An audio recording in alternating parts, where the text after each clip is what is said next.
So I've been invited to come and address a crowd around my personal journey as transitioning from a recovering racist to how I now describe myself as tanga Te Tiriti. So I'm 59 years old, born and raised in New Zealand. Marsden was my birth town. My whole life's journey was one of ignorance from our past. I became involved in local politics, went on to become the Mayor of New Plymouth. And on that journey I discovered not just my ignorance of our past, but my inherent attitude from that ignorance to all things Māori. And to be honest, no other word to say than I discovered my racism.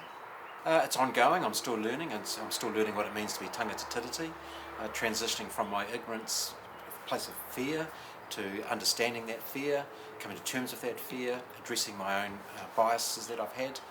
And it can be lonely, but it can also be rewarding, which is what I've come to share today. That journey it's also exciting because we can and must do better. So reflecting on what I've just said in terms of where I've come from, fundamentally for most of my life I didn't even observe the treaty as anything to do with my life. It was something for those Maoris to deal with. But the reality is I've come to realise that the treaty, in fact not the treaty, Te Tiriti or Waitangi, is our founding document that shapes who we are and my place of being and my sense of belonging in terms of what it means to be a New Zealander. And if I'm going to stand there and say that I own that space, then how do I live that and how do I be that?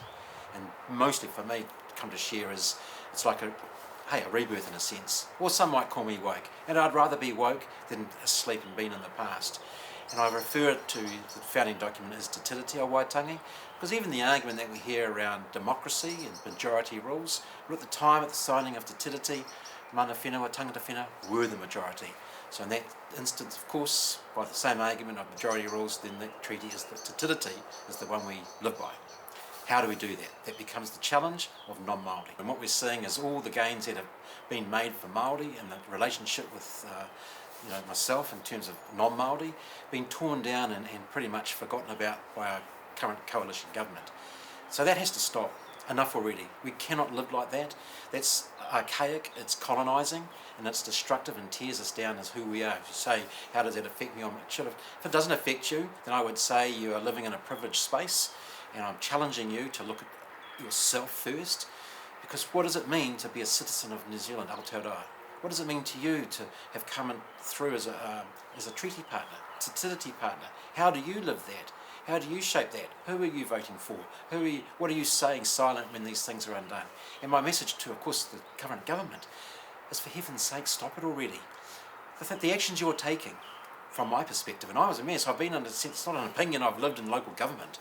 The actions you're taking to unwind all the gotten gains in terms of the relationship are not only colonising, to me they make a mockery of all the past treaty settlements.